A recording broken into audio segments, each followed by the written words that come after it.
Hey guys, what's up? Today we're going to be doing a review and install of the N54 eBay charge pipe as well as the eBay HKS blow-off valve. It's going to be a bit of a reverse order here. I already have the charge pipe installed and you'll see why we're taking it off and putting it back on later in the video.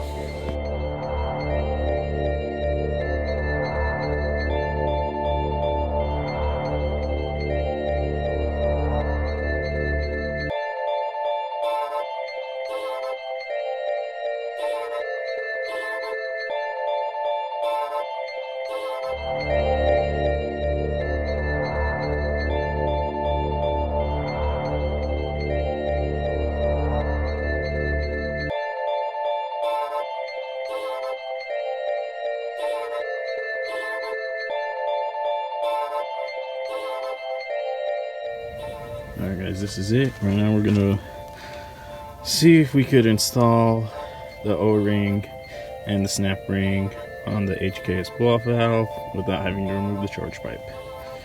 So let's give it a shot.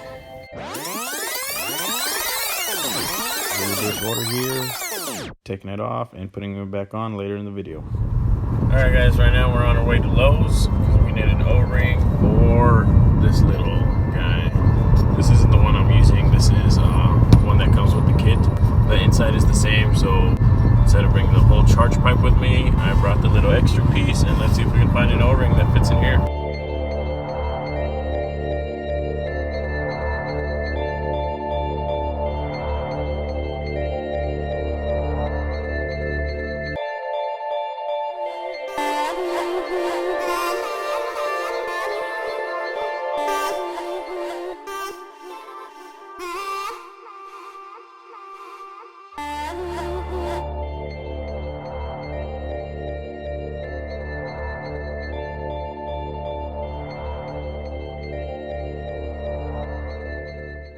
I was able to find something that might work. These are some spat O-rings.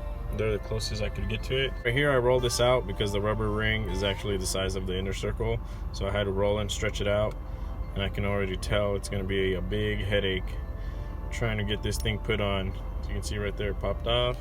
All right guys, we're back here a couple days later. Originally we had bought this pack of O-rings. They were too small, but we had to stretch them over. Came to Harbor Freight. And while we were here, I decided to check out the O-rings, and look what we got. Almost 400 pieces for $8. So let's hope that one of these fits. This one is too big. This one is too big. I got the metric size one. We have this one. Let's see. Would you look at that? In their flesh. It's not as thick as the one that came with the adapter, but you can see right there at an angle that the rubber is still over the lip. So hopefully it fits. This is number 325. All right guys, this is it. Right now we're gonna see if we could install the O-ring and the snap ring on the HKS blow-off valve without having to remove the charge pipe. So let's give it a shot.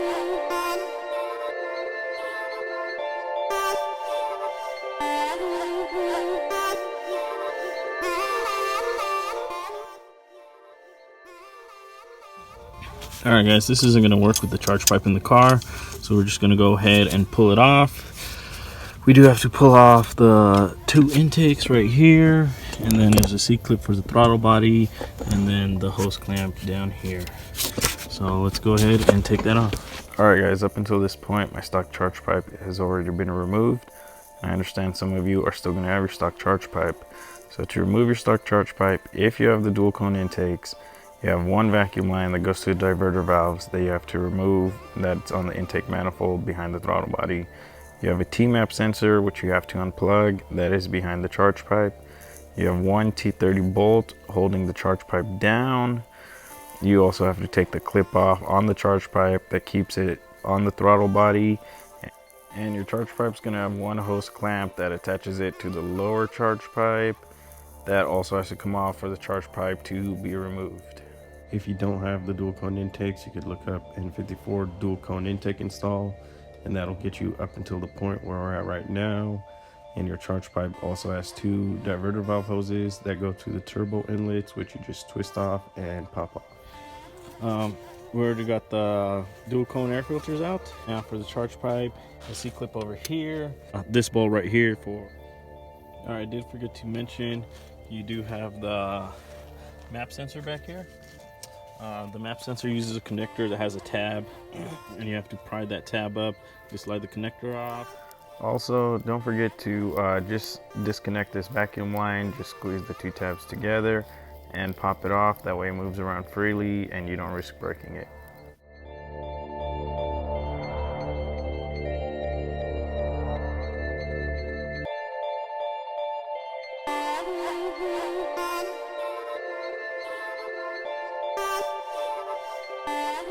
Alright, so we got the charge pipe off.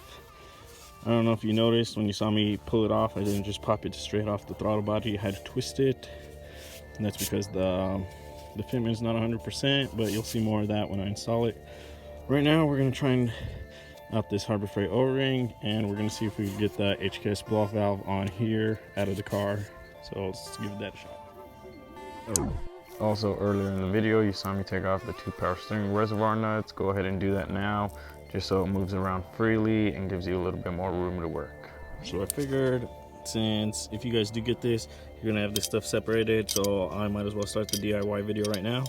When you get the your blow-off valve, this is what it's basically going to look like. HKS, it's 1973, super real, not fake at all. Has the 4 fins. I'm just kidding, it probably is fake. And you're gonna come with it's gonna come with a little kit. I'll attach a photo right now. Sorry for the blurry picture, but this is what it comes with. An inline air filter, an airline T-fitting, the C-clip for the blow-off valve, a couple zip ties, and a couple spring-loaded clamps with the blow-off valve O-ring, and an extra flange to attach it to another charge pipe. All you're gonna need is the O-ring and the C-clip. You could put the spring-loaded clamps around your vacuum lines if you'd like. It doesn't have it from the factory, so I didn't put it. The factory also doesn't have an airline air filter, so I didn't use that either. Just the O-ring and the C-clip. So what you only need is the big O-ring. My O-ring is a little bit smaller. My original O-ring popped off because my C-clip wasn't on properly. So I had to go with the different O-ring. Now it seats in there, I could feel it rubbing against the O-ring, but this C-clip is not wanting to go in. And the snap ring pliers, you can see the teeth are way too small for it, but we're gonna keep going on and see if we can get it on. But yeah, if you guys do go with this setup, you are gonna need some good snap ring pliers. You have to put the O-ring that comes with the blow-off valve in your charge pipe, and then you have to slide the O-ring, the C-clip, around your blow-off valve like so. Slap your blow-off valve back on the charge pipe, and then compress the C-clip so it can fit in the groove in there and this won't pop off.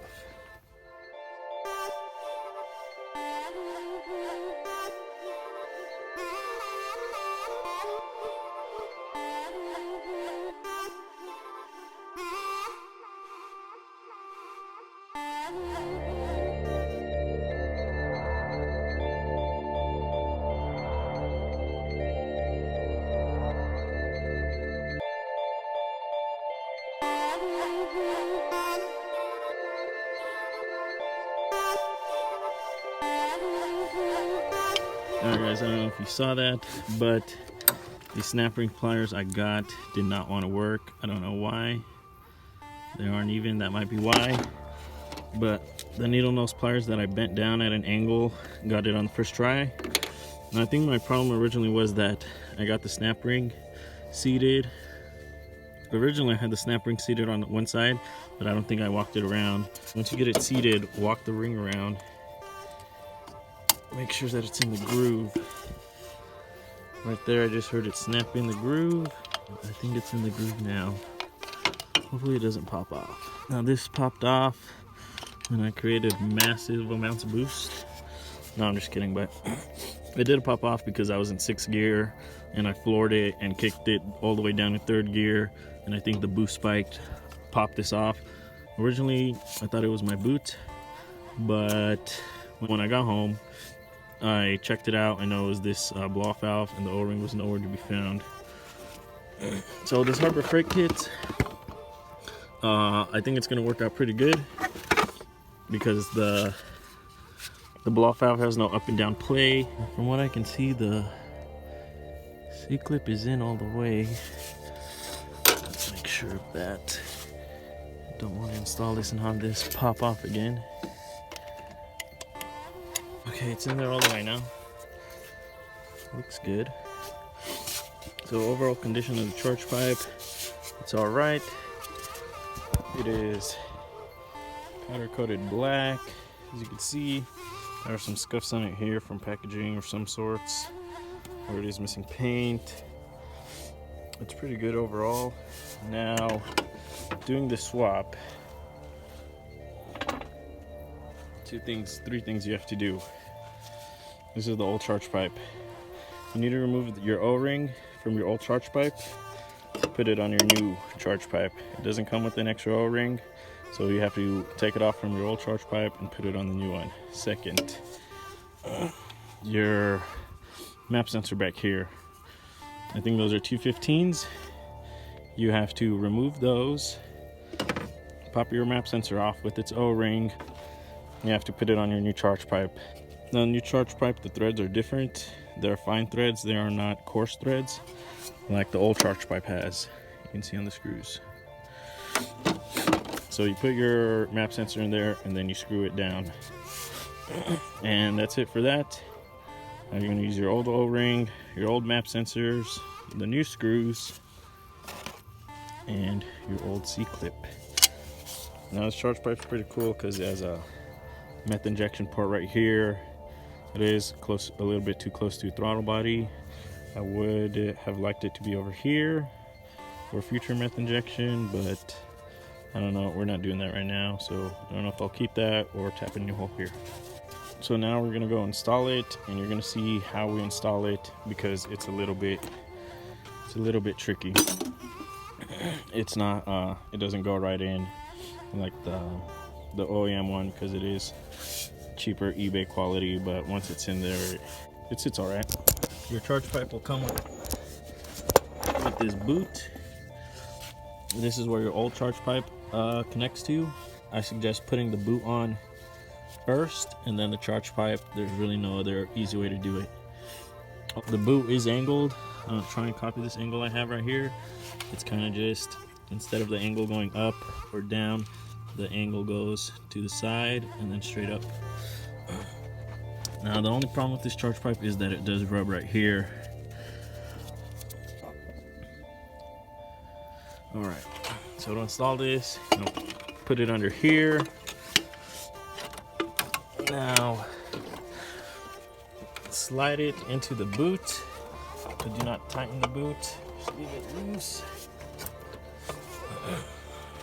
Now when you put that in, when you put the charge pipe in there to sit and mount on the throttle body, you're going to need to, it's not going to go straight in, it's going to have to go kind of flat and then wrap itself in there, because once again the fitment, right now is a good time to put on your C-clip so you can hear it snap into the throttle body.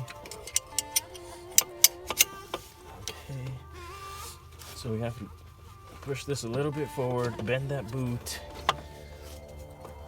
Okay, you see that right there? It's completely angled, throttle body's going down, and the charge pipe is going down as well. They're kind of creating a V, and we're gonna straighten that V out. And then you gotta twist your charge pipe down. And you see now we've twisted it down. Now they're on there kind of flush. It's still a bit of an angle. We're gonna keep twisting until the O-ring until the charge pipe snaps into the throttle body. Watch this line right here. Just gotta push up. Okay. That's being a pain in the ass. There we go, snapped in place. Also make sure your clamps are facing upwards when you install them, because if they're facing down, it's going to be impossible to tighten them. Make sure both clamps are facing upwards to where you can get to the nut. Now back here, right here, the boot is super crumpled up. I do not like that. I think part of that being that the boot is too long between the charge pipe and the upper charge pipe and the lower charge pipe. So we're gonna go ahead and remove the charge pipe again and see what we can do about this boot, because I do not like the fit. Alright, sorry about that, the camera did die, but I got it all put on and the boot is nice and round, it's not buckled anywhere. And I found out what the issue is. One, the boot is too long. So if you want it to fit right, you have to cut about this much off. That is about 3/4 of an inch. You have to cut 3/4 of an inch. You have to cut it off the top because the top is very wide and it comes down pretty about 1/3 of the way wide. If you cut it off the bottom, then the coupler will be too loose. So you can see I cut it, and that was honestly the biggest reason that the charge pipe was having bad fitment issues, was because this was too long. And when it was too long, you can't move the throttle body. So the only thing that has anything left to give is the boot. And when it'd be too long, you'd move the charge pipe right here and the boot would just crumple up right here because it's too long. So now that I cut it, it's smooth all around, nice and round. It's not buckled anywhere. The power steering lines are no longer smashed. You can see I can move them around. The bottom one is in there pretty tight, but not that tight. I can still push it with my finger with ease, so that's good. Another tip, you guys remember how I had the charge pipe in and I was twisting it downwards and inwards? But first you have to put the charge pipe into the coupler, because if not it won't fit. When you have the coupler in the correct way and then you put the charge pipe in second and then you twist it, the fit between the charge pipe and the coupler are super tight. So when you twist the charge pipe in, it was twisting the coupler, and the coupler was getting wrinkled up also because of that, because it was twisting with the charge pipe. So what I found out to do was find out the way you want the coupler, determine how much you're going to twist the charge pipe, which it is kind of a lot, and twist the coupler the opposite way, and then put the charge pipe into the coupler. That way the coupler will be facing downwards, and when you put the charge pipe into the coupler downwards and then you twist it straight up, the coupler will also twist with the charge pipe, and that gives you a non-wrinkled coupler. This didn't come out as clean. I just used these shears to cut it, but if you want, you do a cleaner cut if you want, but that's the best way to do it, is cut about 3/4 of an inch, or you can see you can even cut a whole inch off the top side of the coupler. When you install the coupler, put the coupler twisted the opposite direction, insert the charge pipe into the coupler, and then twist the charge pipe onto the throttle body as I showed you guys earlier. Make sure the clamps on the coupler are tight. The first time I installed it, the fitting was not horrible, but it was not the best. At that point, the fitting was about a 5. Once I realized that you have to cut this boot in order for it to fit properly and everything, I would give the fitting, I had to give the fitting an 8. 10 being you drop the charge pipe in and it pops right in. Don't forget to plug in your map sensor back here. And this is the vacuum line I was talking to you guys about. This is just an old Honda or Toyota vacuum line that I cut to size. You can see it goes in right there. The stock vacuum line that you're going to take off is not long enough, so I suggest you get some vacuum line. And you just plug it in down there, hook it in to your blow-off valve. Nice tight fit. Don't forget to connect this piece back in. Then you can put your dual cones back in if you have them. Now if you have a stock air box, I do apologize, this video is not showing you how to remove the stock air box. Alright, so that's going to be it for this video. Sorry it was a bit long. It was because I already had the charge pipe installed and I never installed the C-cup properly, so I had to go backwards a little bit, but I hope the install did help you guys. Here's just some footage of me putting everything back together. I'm going to install some sound clips. A couple of tips if you do go with this. Cut that coupler down about 3/4 of an inch to an inch so you get the perfect fitment. Remember to twist the charge pipe into the throttle body. Make sure you have some vacuum line on hand. And if for some reason you happen to lose the O-ring that comes with the kit and you don't want to order a new one, you need it right away, the Harbor Freight metric O-ring pack of 400 is definitely going to help you out. The size 325 has been working perfectly for me. So I'm going to attach a couple of sound clips here at different PSI, around 5 PSI, then 10 PSI, then finally around 15 PSI. Alright everyone, thanks for watching. Don't forget to like and subscribe. Like the video, subscribe to the channel, and turn on notifications if you could, please. Thanks everyone. I'll catch you in the next one. One last thing, for the price and the fitment and the quality overall rating, I'd probably give this whole setup about a 7.5. I think everything was about $110. So for 110 bucks, fake HKS and charge pipe, not too bad. And to add, the last thing you're going to need that doesn't come with the kit, if you still have the stock charge pipe, is you need these chair end caps in a 3/4 inch diameter. And these are going to go over your turbo inlet plugs where you remove the stock charge pipe diverter valve hoses. So don't forget to pick those up too at any hardware store.